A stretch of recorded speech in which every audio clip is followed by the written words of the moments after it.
ಎಲ್ಲ ತಾಲೂಕ್ ಪಂಚಾಯತಿ, ಗ್ರಾಮ ಪಂಚಾಯತಿ ಮತ್ತು ವಿವಿಧ ಸಂಘ ಸಂಸ್ಥೆಯ ಎಲ್ಲ ಗೌರವಾನ್ವಿತ ಅಧ್ಯಕ್ಷಗಳೇ, ಸದಸ್ಯಗಳೇ, ಎಲ್ಲ ನನ್ನ ಹಿರಿಯ ಅಧಿಕಾರಿಗಳೇ, ವೇದಿಕೆ ಇರುವಂತ ಎಲ್ಲ ಗಣ್ಯರೇ, ಇಲ್ಲಿ ಸೇರ್ತಕ್ಕಂಥ ಎಲ್ಲ ನನ್ನ ತಾಯಂದಿರೇ, ಯುವಕರೇ, ಹಿರಿಯರೇ, ರೈತ ಬಂಧುಗಳೇ, ನಾನು ಇವತ್ತು ಹಾನಗಲ್ ಕ್ಷೇತ್ರದ ವಿವಿಧ ಅಭಿವೃದ್ಧಿ ಕಾರ್ಯಕ್ರಮದ ಉದ್ಘಾಟನೆಗಾಗಿ ಶಂಕುಸ್ಥಾಪನೆಗೆ ಬರಲಿಲ್ಲ. ನಾವು ಮುಖ್ಯಮಂತ್ರಿಗಳು ಬಂದಿರೋದು ಈ ಜಿಲ್ಲೆಯ ಮಹಾಜನತೆ ಕೊಟ್ಟಂತ ಶಕ್ತಿ ಮತ್ತು ಹಾನಗಲ್ ಕ್ಷೇತ್ರದ ಮಹಾಜನತೆ ಕೊಟ್ಟಂತ ಶಕ್ತಿಗೆ ನಿಮ್ಮ ಋಣವನ್ನ ತೀರಿಸಬೇಕು ಅಂತ ಹೇಳಿ ಇಲ್ಲಿಗೆ ಬಂದಿದ್ದೇವೆ. ನಿಮ್ಮ ಋಣ ಸ್ವಲ್ಪ ನಿಮ್ಮ ಋಣ ತೀರಿಸಬೇಕು ಅಂತ ಹೇಳಿ ಬಂದಿದ್ದೇವೆ. ಅಧಿಕಾರ ನಶ್ವರ, ಸಾಧನೆಗಳು ಅಜಾಮರ, ಆದ್ರೆ ಮತದಾರರೇ ಈಶ್ವರ.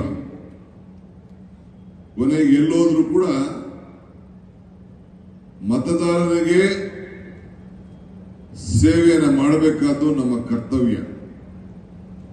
ಇದು ಕಾಂಗ್ರೆಸ್ ಸರ್ಕಾರದ, ಸಿದ್ದರಾಮಯ್ಯ ನೇತೃತ್ವದ ಸರ್ಕಾರದ ಒಂದು ಸಂಕಲ್ಪ. ಈ ಕೆಲಸವನ್ನ ರಾಜ್ಯದ ಉದ್ದಗಲೂ ಕೂಡ ನಾವು ಮಾಡ್ಕೊಂಡು ಬರ್ತಾ ಇದ್ದೇವೆ. ನಮ್ಮ ಶಿವಾನಂದ ಪಾಟೀಲ್ರು ಮತ್ತು ನಮ್ಮ ಶ್ರೀನಿವಾಸ್ ಮಾನೆಯವರು ಹೇಳಿದಂಗೆ ಇದೊಂದು ಐತಿಹಾಸಿಕವಾದಂತಹ ಭೂಮಿ. ಶಿಶುನಾಳ ಶರೀಫ್ರಿಂದ ಹಿಡಿದು ಕನಕದಾಸರವರಿಂದ ಹಿಡಿದು ಇನ್ನು ಅನೇಕ ಸಂತರು, ಶಿವಬಿಗಳು ಎಲ್ಲ ಸೇರಿ ಜನ್ಮ ಕೊಟ್ಟಂತಹ ಈ ಪವಿತ್ರವಾದಂತಹ ಭೂಮಿ.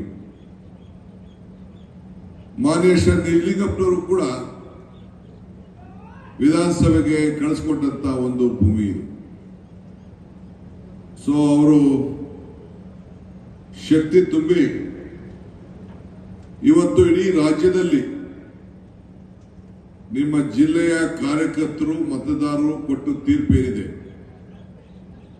6 ವಿಧಾನಸಭಾ ಕ್ಷೇತ್ರಕ್ಕೆ ನಮ್ಮನ್ನ ಗೆಲ್ಲಿಸಿಕೊಟ್ಟು 136ರಿಂದ 138ಕ್ಕೆ ಏರಿಸಿ 2 ಇಂಡಿಪೆಂಡೆಂಟ್, ಒಟ್ಟು 146 ಜನ ವಿಧಾನಸಭೆಯಲ್ಲಿ ಒಂದು ಐತಿಹಾಸಿಕವಾದಂತಹ ನಂಬರ್ ಅನ್ನ ಕೊಟ್ಟಿದ್ದೀವಿ. ಅಧಿಕಾರ ಕೊಟ್ಟ ದಿನ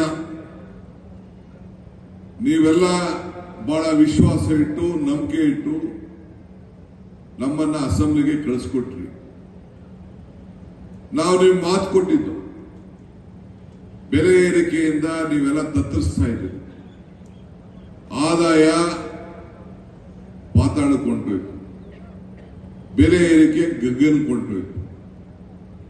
ನಿಮ್ಮ ಎಲ್ಲ ಸಾಮಾನ್ಯ ಜನರ ಬದುಕಿಗೆ ಪ್ರತಿಯೊಂದು ಪೆಟ್ರೋಲು, ಡೀಸೆಲ್, ಸಿಮೆಂಟು, ಕಬ್ಬಣ, ಎಣ್ಣೆ ಅಂದ್ರೆ ನಿಮ್ಮೆಣ್ಣೆ ಅಲ್ಲ, ಅಡುಗೆ ಎಣ್ಣೆ, ಅವೆಲ್ಲ ಸೇರಿ ಎಲ್ಲ ಏನ್ ತೆಗೆದುಕೋಬೇಕಾದ್ರೂ ಕತ್ರಿ ಪಿಕ್ ಪಾಕೆಟ್ ಮಾಡೋಂಥ ಕೆಲಸ ಬಿಜೆಪಿ ಸರ್ಕಾರ ಮಾಡ್ಕೊಂಡು ಬಂತು. ನಾವು 38% ಅಷ್ಟು ಹಣ ಕೇಂದ್ರಕ್ಕೆ ಕೊಟ್ರೆ ನಮ್ಗೆ ವಾಪಸ್ ಬರೀ 13% ಕೊಡ್ತಾ ಇದ್ದಾರೆ. ಅಂಥದ್ರಲ್ಲಿ ಇವತ್ತು 4 ಲಕ್ಷಕ್ಕೂ ಹೆಚ್ಚು ಕೋಟಿ ರೂಪಾಯಿ ಹಣ ಒಂದು ಬಜೆಟ್ ಅನ್ನ, ದಾಖಲೆ ಬಜೆಟ್ ಅನ್ನ ನಮ್ಮ ಸರ್ಕಾರ, ಮುಖ್ಯಮಂತ್ರಿಗಳು ಇವತ್ತು ಕೊಟ್ಟಿದ್ದಾರೆ. ನಮ್ಮ ಶ್ರೀನಿವಾಸ್ ಮಾನೆಯವರು ಬಹಳ ಕ್ರಿಯಾಶೀಲ ಶಾಸಕ. ಅವರು ಗ್ರಾಮೀಣ ಪ್ರದೇಶದ ಬದುಕಿದ ಜನರ ನಾಡಿಯನ್ನ ಹಿಡಿದು ಬರೀ ನೀರಾವರಿ ಇಲಾಖೆ ಆಗಲಿ, ಪಿಡಬ್ಲ್ಯೂ ಇಲಾಖೆ ಬಗ್ಗೆ ಚರ್ಚೆ ಮಾಡಲಿಲ್ಲ. ನಮ್ಮ ಇವತ್ತು ಏನು ರೆವಿನ್ಯೂ ಇಲಾಖೆಯಿಂದ ನಿಮಗೆ ಒಂದು ಆಧಾರ ಕೊಡಿಸಬೇಕು, ಏನು ನಿಮ್ಮ ಜಮೀನಿನ ಸಕ್ರಮ ಮಾಡಬೇಕು, ವಿದ್ಯುತ್ ಶಕ್ತಿ ವಿಚಾರದಲ್ಲಿ ಯಾವ ರೀತಿ ಸಮರ್ಪಕವಾಗಿ ವಿದ್ಯುತ್ ಶಕ್ತಿಯನ್ನು ಕೊಡಬೇಕು. ಹಿಂದೆ ಬಂಗಾರಪ್ಪನವರ ಕಾಲದಲ್ಲಿ ವಿದ್ಯುತ್ ಶಕ್ತಿ ಕೊಡಬೇಕು ಅಂತ ತೀರ್ಮಾನ ಆಯಿತು. ಆಮೇಲೆ ಸಿದ್ದರಾಮಯ್ಯ ಸರ್ಕಾರ ಬಂದ ಮೇಲೆ ನಾನು ವಿದ್ಯುತ್ ಶಕ್ತಿ ಮಂತ್ರಿ ಆದ್ಮೇಲೆ 6 ರಿಂದ 7 ಗಂಟೆಗೆ ಏರಿಸಿದೆ. ಈಗ ವಿವಿಧ ಸೋಲಾರ್ ಸ್ಕೀಮ್ಗಳನ್ನ ತಂದು ಕುಸುಮ ಯೋಜನೆ ಅಂತ ಕೂಡ ತಂದು ಪ್ರತಿ ತಾಲೂಕಿನಲ್ಲಿ 20 ಮೆಗಾವ್ಯಾಟ್ ಅವರು ಶಾಶ್ವತವಾಗಿ ಇರಬೇಕು ಅಂತ ತೀರ್ಮಾನ ಮಾಡಿ ಎಲ್ಲರೂ ಕೂಡ ಅಗಲತ್ತೆ ನೀರನ್ನು ಕೊಡಬೇಕು ಅನ್ನೋದು ಕೂಡ ವಿದ್ಯುತ್ ಶಕ್ತಿಯನ್ನು ಕೊಡಬೇಕು ಅನ್ನೋದು ಕೂಡ ಇವತ್ತು ತೀರ್ಮಾನ ಮಾಡಿ ರೈತರ ಬದುಕಿಗೆ ನಾವು ಸಹಾಯವನ್ನು ಮಾಡ್ತಾ ಇದ್ದೇವೆ. ಇವತ್ತು ರೈತರಿಗೋಸ್ಕರ ತೆಗೆದುಕೊಂಡಂತ ಅನೇಕ ನಿರ್ಧಾರಗಳು ನಾವು ಬರೀ ಖಾಲಿ ಮಾತಾಡ್ಲಿಕ್ಕೆ ಇಲ್ಲಿ ಬಂದು ನಿಂತಿಲ್ಲ. ಇಲ್ಲಿ ನಿಮ್ ಚಪ್ಪಾಳೆಗೆ ನಾವು ಬಂದು ನಿಂತಿಲ್ಲ. ನೀವು ಕೊಟ್ಟಂತ ಶಕ್ತಿ, ಆ ಶಕ್ತಿಗೆ ನಿಮ್ಗೂ ಕೂಡ ಒಳ್ಳೆ ಶಾಸಕರನ್ನ ಆಯ್ಕೆ ಮಾಡಿದ್ದೀವಿ, ಒಳ್ಳೆ ಪಕ್ಷ ಆಯ್ಕೆ ಮಾಡಿದ್ದೀವಿ ಅಂತ ಹೇಳಿ ನಿಮ್ಮೆಲ್ಲರೂ ಕೂಡ ಮಂದಟ್ಟು ಮಾಡಿ ನೀವು ಕೂಡ ಆತ್ಮಲೋಕವನ್ನು ಮಾಡಿ ಮುಂದಕ್ಕೆ ಮತ್ತೆ ಈ ರಾಜ್ಯದಲ್ಲಿ 228ಕ್ಕೆ 2028ಕ್ಕೆ ಮತ್ತೆ ಇದೇ ನಿಮ್ಮ ಸರ್ಕಾರ ಅಧಿಕಾರಕ್ಕೆ ತರಬೇಕು ಅಂತ ಹೇಳಿ ನಿಮ್ಗೆಲ್ಲ ಮನವಿ ಮಾಡಲಿಕ್ಕೆ ನಾವು ಇಲ್ಲಿಗೆ ಬಂದಿದ್ದೇವೆ. ನಮ್ಮ ಆಚಾರ ವಿಚಾರಗಳನ್ನ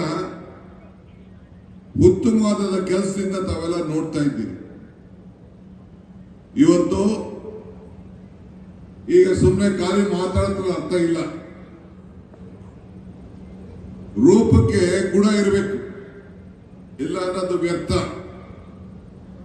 ಹಸ್ತವ್ರಿಗೆ ಹೊಟ್ಟೆಗೆ ಊಟ ಕೊಟ್ಟಾಗ